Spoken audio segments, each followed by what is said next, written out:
ఒక్కరు కాదు, రైతులున్నారు ఈ రాష్ట్రంలో. వ్యవసాయ శాఖనే మూసేశారు. హార్టికల్చర్ రైతు రోడ్డున పడ్డాడు, ధాన్యం రైతు దగాపడ్డాడు. తమ్ముళ్ళు, జగన్ రికార్డులు ఏంటో తెలుసా? ఆంధ్రప్రదేశ్ రైతు అప్పుల్లో భారతదేశంలో నంబర్ 1 స్థానం. కౌలు రైతులు ఆత్మహత్యల్లో దేశంలో 2వ స్థానం.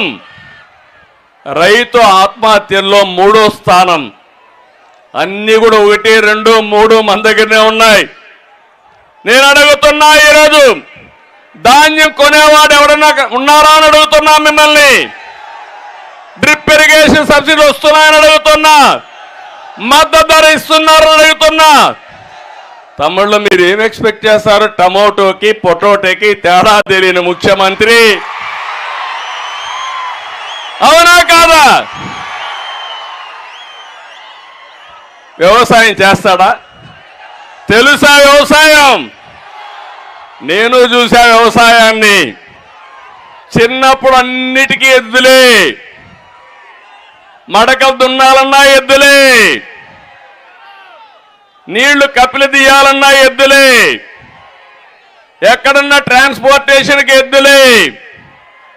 అదే మారిగా ఎక్కడన్నా పండుగలకు పోవాలంటే బండ్లు కట్టుకొని పోవాలన్నా ఎడ్ల బండ్లే. కానీ అలాంటి ప్రయాణం చేసిన నేను నా జీవితంలో చూసా. ఈరోజు డ్రైవర్ లెస్ కార్లు వచ్చేసాయి తమ్ముళ్ళు. ప్రోగ్రాం పెట్టేస్తే కారు ఎక్కితే డ్రైవరే అవసరంలా, ఎక్కడికి కావాలంటే అక్కడ దిగే పరిస్థితి వచ్చింది. అంటే ఎందుకు ఈ విషయం చెప్పానంటే, ఏదైనా సాధ్యం. అలాంటి ప్రపంచంలో మనం ఉంటే మన ముఖ్యమంత్రి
పట్టసీమ తీసుకొచ్చా. గోదావరి, కృష్ణ 2 నదుల అనుసంధానం చేసిన ఘనత తెలుగుదేశం పార్టీది. అలాంటి పట్టిసీమను ఈరోజు చూస్తా ఉంటే పాడుపెట్టాడు. గోదావరిలో డయాఫామ్ వాల్ ఉంది, 2 సీజన్లో పూర్తి చేశాం. దుర్మార్గుడైన ముఖ్యమంత్రి వరద వదిలిపెట్టి అది కొట్టుకొంబోయేడుగా చేశాడు. కడాన ఇక్కడ ఒక మంత్రి ఉన్నాడు, ఆంబోత మంత్రి అరుస్తూనే ఉంటాడు. డయాఫామ్ వాల్ ఎక్కడుందో తెలియదా ఆ మంత్రికి? అది ఎక్కడుందంటాడు. రెండోది కాఫర్ డ్యాముల్లో మధ్యలో నీళ్లు వదిలిపెట్టే పరిస్థితికి వచ్చారు. ఇంకో పక్క బండ్ ఏదైతే కట్టామో ఆ బండ్ కూడా కుంగిపోయే పరిస్థితికి వచ్చింది. అంటే ఒక వ్యక్తి అసమర్థుడైతే ఆ వ్యక్తి ప్రాజెక్టు కట్టలేడు, అసమర్థుడుగా మనం అనుకుంటాం. ఒక దుర్మార్గుడు ముఖ్యమంత్రి స్వార్థం కోసం డబ్బులకు కక్కుర్తబడి కాంట్రాక్టర్ని మార్చి, ఇంజనీర్లు మార్చి మన మీద బురజల్లేదానికి ప్రయత్నం చేసి కడాన పోలవరం ప్రాజెక్టు గోదావరిలో కలిపేశాడు. ఇది బాధ అవునా కాదా అని మిమ్మల్ని అడుగుతున్నా. ఆ గోదావరి ప్రాజెక్టు పోలవరం ప్రాజెక్టు పూర్తయి ఉంటే ఈ రాష్ట్రంలో ప్రతి ఒక్క ఎకరాకు నీళ్లు ఇచ్చేవాళ్ళం. అలాంటిది ఈరోజు ఇబ్బంది వచ్చే పరిస్థితి వచ్చింది. ఇక్కడే మీరు ఒక విషయం గుర్తుపెట్టుకోవాలి, ప్రాజెక్టులే కాదు కనీసం కాలువల్లో కూడా పుడికి తీయడం లేదు ఈ ముఖ్యమంత్రి. అలాంటి దౌర్భాగ్యం ఈరోజు.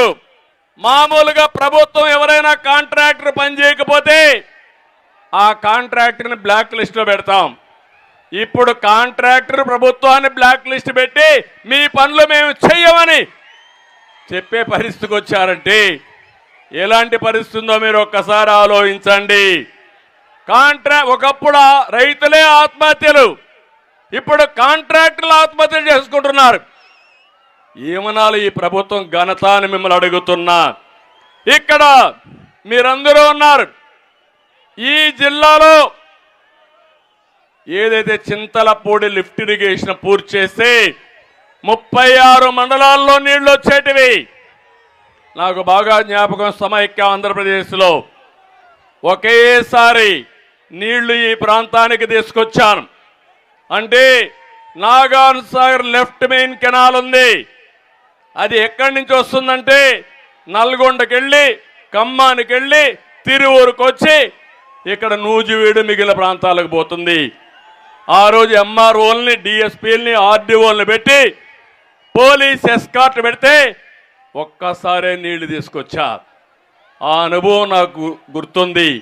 అందుకే నేను ఆలోచించాను, చింతలపూడి లిఫ్ట్ ఇరిగేషన్ 4,900 కోట్ల రూపాయలు, దీన్ని పూర్తి చేసి కృష్ణా జిల్లాలో తిరువూరు కానీ, నందిగామ కానీ, లేక పక్కనుండే మైలవరం కానీ, నూజివీడు కానీ, గన్నవరం కానీ, జగ్గైపేట ఇవన్నిటికి నీళ్లు వచ్చే అవకాశం ఉంటుంది. అలాంటి ప్రాజెక్టు చేస్తే వీళ్ళు కనీసం ₹1 ఖర్చు పెట్టలేదు. 3,450 కోట్లు ఖర్చు పెట్టాం. ఈ తిరువూరు సభలో మీకు హామీ ఇస్తున్నా, ఈ ప్రాజెక్ట్ ని పూర్తి చేసే బాధ్యత తెలుగుదేశం ప్రభుత్వం తీసుకుంటాం. ఇదే కాకుండా 410 కోట్లతో ముక్తాల వద్ద లిఫ్ట్ ఇరిగేషన్ పెడితే పేరు మార్చాడు వేదాద్రిని.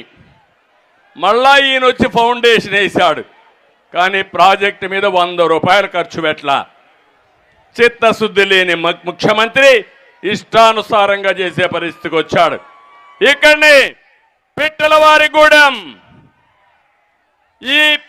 ఈ ప్రాంత ప్రజల చిరకాల వాంఛ 690 కోట్ల రూపాయలు ప్రాజెక్టు, 50,000 ఎకరాలకు నీళ్లు వస్తాయి.